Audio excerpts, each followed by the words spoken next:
Assalamualaikum warahmatullahi wabarakatuh.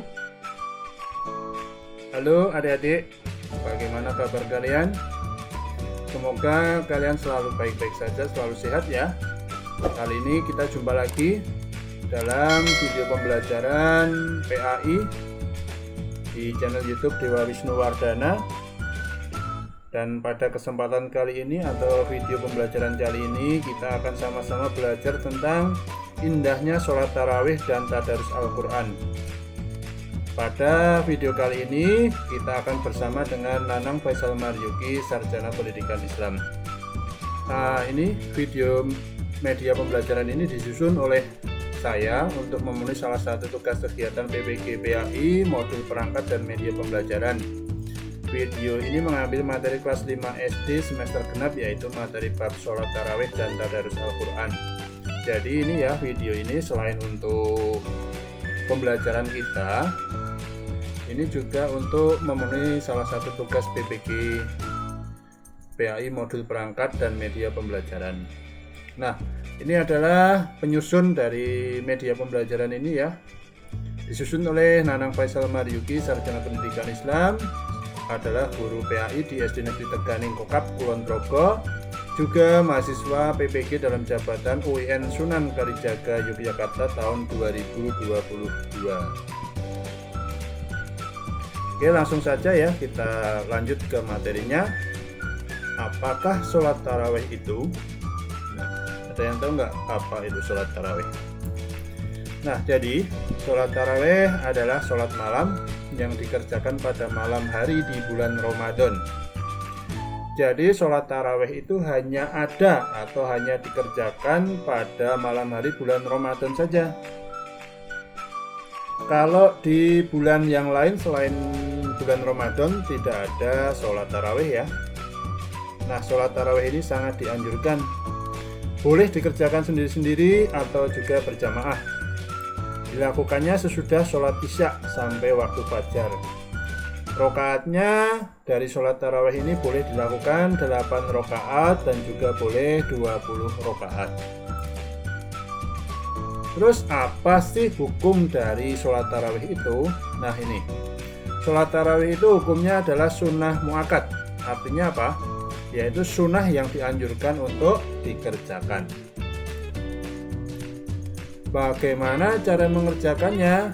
Nah, ini jadi ini ada sedikit kisah ya, bisa dibaca. Pada masa Nabi, sholat tarawih itu dikerjakan sama seperti sholat sunnah biasa. Yang membuat beda adalah niatnya aja. Jadi Nabi mengerjakan 8 rakaat dengan 2 rakaat 1 salam.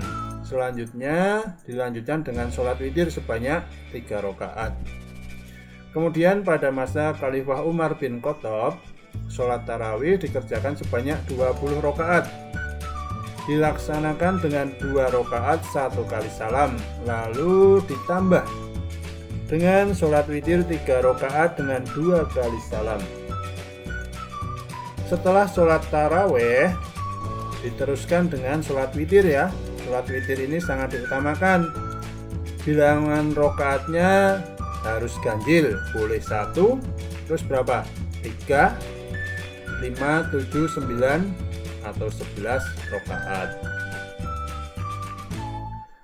Terus apa sih keutamaan sholat tarawih?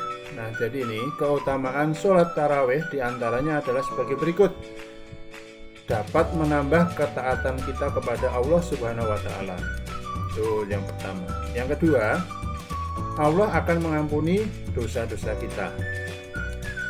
Yang ketiga, pahala ibadah ditulis seperti salat 1 malam penuh. Jadi kalau kita mengerjakan sholat tarawih, pahala yang kita dapat itu akan ditulis seperti kita sholat 1 malam penuh. Yang keempat adalah mempererat silaturahmi sesama kaum muslimin. Nah, ini kalau kita mengerjakan di masjid, tentu saja kita akan bertemu dengan saudara-saudara kita sesama kaum muslimin yang sama-sama mengerjakan sholat tarawih secara berjamaah di masjid atau di musola sekitar kita.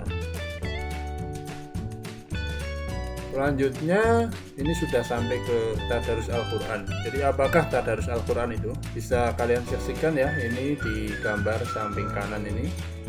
gambar tadarus Al-Quran. Tapi apa sih tadarus Al-Quran itu? Yuk lanjutkan. Jadi tadarus berasal dari kata darasa. Artinya apa? Artinya adalah mempelajari, meneliti, menelaah, dan mengambil pelajaran. Tadarus Al-Quran berarti mempelajari Al-Quran. Kegiatan tadarus ini umumnya dilakukan di masjid atau di musola setelah sholat tarawih. Kalau di sekolah biasanya dilakukan pada pagi atau siang hari setelah kegiatan sholat duha. Pada masa Nabi Muhammad, kegiatan tadarus Al-Quran dilakukan dengan berbagai cara. Ada yang sekedar membaca hingga khatam, ada juga yang menghafalnya, ada pula yang mempelajari isi kandungannya. Nah, terus bagaimana cara tadarus yang baik? Membaca Al-Quran itu tidak sama seperti kita membaca kitab ataupun buku yang lain. Membaca Al-Quran hendaknya memperhatikan beberapa ketentuan, di antaranya ketika akan membaca Al-Quran hendaklah berwudu lebih dulu. Kemudian mengawalinya dengan membaca ta'awud dan basmalah. Terus membaca Al-Quran itu harus di tempat yang bersih. Juga memakai baju yang bersih, menutup aurat dengan rapi. Dan juga dianjurkan kita untuk menghadap ke arah kiblat. Membaca Al-Quran harus dengan suara yang tenang, tidak boleh buru-buru, tidak boleh tergesa-gesa. Membaca dengan suara yang sedang, dan juga tidak boleh berbicara atau bersenda gurau atau bercanda ketika sedang tadarus Al-Quran. Kemudian tadarus Al-Quran ini sebaiknya dibimbing oleh orang yang sudah mahir membaca Al-Quran. Supaya apa? Supaya bacaannya dapat ditingkatkan melalui bimbingan tersebut. Terus setelah dari tadarus kita juga harus tahu apa dong manfaat dari tadarus Al-Quran ini. Nah, tadarus Al-Quran mengandung banyak manfaat, antara lain ini. Yang pertama, menumbuhkan rasa cinta kita kepada Al-Quran. Yang kedua, memperlancar kita dalam membaca Al-Quran. Kemudian yang ketiga, kita akan terlatih membaca dan mencintai Al-Quran. Yang keempat, mendapat pahala yang berlipat ganda dari Allah. Yang kelima, memperoleh ilmu tentang Al-Quran. Dan yang keenam ya, memperoleh kasih sayang dan kebaikan dari Allah Subhanahu wa Ta'ala. Nah, itu tadi ya adik-adik materi kita hari ini atau pada video kali ini tentang indahnya sholat tarawih dan tadarus Al-Quran. Nah, ini ada kata-kata hikmah atau kata mutiara dari Hasan Al-Basri. Menuntut ilmu di masa muda bagai mengukir di atas batu. Maksudnya adalah kita mencari ilmu di masa muda itu akan mengalami rasa yang penuh tantangan atau sulit atau sukar. Tapi kalau kita tetap semangat dalam mencari ilmu, nanti ilmu itu akan membekas, akan kita kuasai selama-lamanya dan akan berguna untuk kehidupan kita di masa yang akan datang. Nah, demikian ya adik-adik video pembelajaran kali ini. Semoga bermanfaat untuk kita semua. Kalau ada kekurangan itu semata-mata karena keterbatasan saya, mohon dimaafkan. Dan jangan lupa ya, klik like dan subscribe pada channel YouTube Dewa Wisnu Wardana ini sebagai bentuk dukungan, bentuk support kepada kami untuk terus berkembang, untuk terus berkarya, membuat video-video pembelajaran yang insya Allah ada manfaatnya meskipun sedikit. Dan jangan lupa juga ini ya, bagikan video ini kepada teman-teman kalian yang lain, supaya teman-teman kalian juga bisa memperoleh manfaat dari video ini. Oke, terima kasih. Saya akhiri. Assalamualaikum warahmatullahi wabarakatuh.